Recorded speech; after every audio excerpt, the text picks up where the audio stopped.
وہ یہ نہیں کہتے کہ ہم سعد صاحب کو جیل سے رہا کروانے ہیں، وہ کہتے ہیں کہ ہم اپنے نبی کی نموس کے لیے یہاں پہ کٹ مرنے کو تیار ہیں۔ بابا جی ساری باتیں بتا کے کوئی ایسی بات رہ نہیں کی جو بتانے والی ہے۔ اور نبی علیہ السلام کی نموس کا اگر وہ پہرے دار ہوتا تو آج یہاں پہ یہ جو کل شہید ہوئے ہیں، خون خرابہ ہوا ہے، یہ کام نہ ہوتا۔ نوائے انسان NI نیوز کی ویڈیوز دیکھنے کے لیے ہمارا چینل نوائے انسان سبسکرائب کیجیے اور بیل آئیکن پر کلک کیجیے تاکہ ہر نئی ویڈیو سے آپ باخبر رہ سکیں۔ السلام علیکم ناظرین، میں ہوں غلام رسول بھٹی اور آپ دیکھ رہے ہیں نوائے انسان۔ ناظرین، آج میں موجود ہوں تحریک لبیک یا رسول اللہ صلی اللہ علیہ وسلم کے دھرنے میں۔ ناظرین، بتانا یہ چاہتا ہوں کہ یہاں پہ میں نے ابھی عصر کی نماز پڑھی ہے، پرامن لوگ ہیں یہ، لیکن افسوس کہ اس کو ریاستی جبر کا نام دے رہے ہیں۔ یہ ریاست ہماری ہے، لیکن یہاں پہ ان نہتے لوگوں کے ساتھ جو ہوا وہ میرے ملک کے شہری ہیں۔ میرے ملک کے ساتھ اس حکومت کو اس طرح نہیں کرنا چاہیے تھا جس طرح انہوں نے ان شہریوں کے ساتھ کیا۔ ریاست ماں کی طرح ہوتی ہے، لیکن ان بھائیوں کے ساتھ سوتیلی ماں جیسا سلوک ہوا۔ آئیے اس حوالے سے ان سے بات کرتے ہیں۔ السلام علیکم۔ وعلیکم السلام ورحمۃ اللہ۔ یہاں پہ سارے لوگ، میں نے یہاں پہ نماز بھی پڑھی ہے، پرامن لوگ ہیں، لیکن اس کے باوجود حکومت نے تشدد کا راستہ اختیار کیا۔ کوئی درمیانی راستہ بھی اختیار کیا جا سکتا تھا، اس حوالے سے آپ کیا کہیں گے؟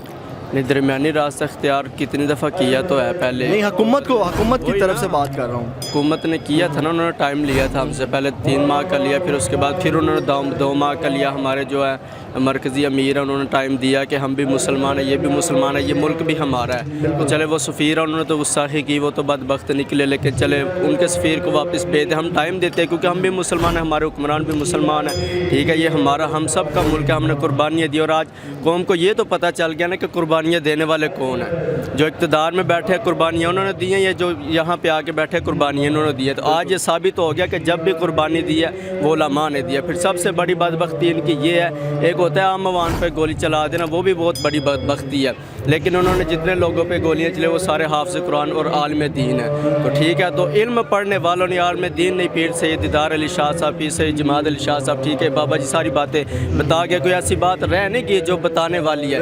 انہوں نے اس ملک کو بنایا، اور آج ہم ان کے وارث جو ہے، جب بھی ملک مبارک کے اوپر مشکل وقت آیا تو ان کے وارثوں نے جا کے اس ملک کو جو ہے وہ بچایا ہے۔ تو یہ تو سب کے سامنے علل اعلان جو کام ہو رہا ہے، ٹھیک ہے، ایسا ہونا تو نہیں تھا چاہیے، لیکن پھر بھی ٹھیک ہے، اسلام قربانیاں مانگتا ہے۔ جب پاکستان بنا تو قربانیاں نہیں ہوئی، قربانی جو ہے یہ جو خون گیا نا، بہت کہتے ہیں کہ لبیک والوں کے ساتھ یہ ہوا۔ یہ میں ایک بات کہنا چاہتا ہوں کہ اسلام جو یہ پاک دین ہے اور یہ خون بھی پاک ہی مانگتا ہے، ٹھیک ہے۔ تو ہمیشہ جب بھی اسلام کو ضرورت پڑی ہے تو اس نے پکیزہ خون کو ہی قبول کیا۔ تو جو اللہ تعالیٰ کو جو امام حسین شہید ہوئے، صحابہ کرام شہید ہوئے، تو پکیزہ لوگ تھے، پکیزہ قربانی انہوں نے دی۔ تو جن کا گروپ آج اسپتال میں ہم جاتے ہیں نا، تو جس کا گروپ میچ ہوتا ہے اسی کا جو ہے وہ پیشنٹ کو خون جو ہے وہ لگتا ہے، ٹھیک ہے۔ تو اسی طرح جب بھی قربانیاں ہوئی ہیں تو پاک لوگوں کی، امام حسین پاک تھے، ٹھیک ہے، نبی کریم علیہ السلام کے گھرانے والے پاک تھے، صحابہ کرام پاک تھے، وہ پکیزہ خون اسلام نے قبول کیا، اور قیامت تک جن کے گروپ ان کے ساتھ میچ ہوں گے ان پکیزہ لوگوں کا ہی خون جو ہے اسلام قبول کرے گا۔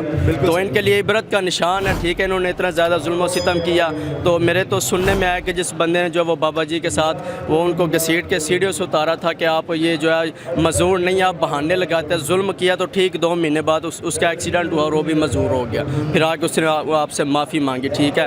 تو جس SHO نے یا DPO نے، پھر وہ جو ہے عبدالستار نیازی صاحب، ان کے ساتھ ختم نبوت کے وہ بھی بہت بڑے مجاہد تھے، ظلم و ستم کیا، ٹھیک ہے۔ تو وہ بھی ایسی موت مرا کہ بستر کے اوپر جو ہے وہ اس کو فالج کا اٹیک ہو گیا، ٹھیک ہے، اور اس کو موت نہیں آ رہی، بستر کے اوپر ہی وہ پیشاب کرتا تھا، اور اس کی اولاد بھی اس کے قریب نہیں تھی آتی۔ تو آپ دیکھیں گے ان کا کیا انجام ہوتا ہے، ٹھیک ہے۔ ہم تو نبی کریم علیہ السلام، یہ تو ہمارے پاس موقع ہے، مار تو ہم نے ویسے بھی جانا ہے، ٹھیک ہے۔ تو یہ ہمارے پاس سنہری موقع ہے کہ جب نبی کریم علیہ السلام قبر میں آئیں گے تو فرشتے یہ پوچھیں گے کہ بتا ان کے بارے میں دنیا میں کیا کہتا تھا، تو ہم وہاں بھی یہی کہیں گے کہ ابھی تو ان کے نام پہ جان دے کے ہیں۔ تو ہم اس لیے ہم نہیں یہ سوچ سکتے کہ اسلام ہماری قربانی قبول کرے، ہم اتنے پکیزہ نہیں ہیں، لیکن ہم نبی کریم علیہ السلام کی حرمت کے لیے نکل آئے ہیں، تاکہ ہمارے پاس قیامت کے دن کوئی بہانہ نہ بچے کہ نبی کریم علیہ السلام کہے کہ چلو تمہارا خون، تمہیں اتنا ہی یقین تھا کہ تمہارا خون نہیں قبول ہوگا، تم نکلے بھی نہیں باہر، ہم نکل آئے آگے، اسلام نے ہمارا خون قبول کرنا ہوگا، وہ کر لے گا، ورنہ ہم تو میدان میں آ گئے ہیں۔ تمام میڈیا کو خاموش کرا دیا گیا ہے اور کہا جا رہا ہے کہ یہ مطلب تشدد لوگ ہیں، لیکن ہم نے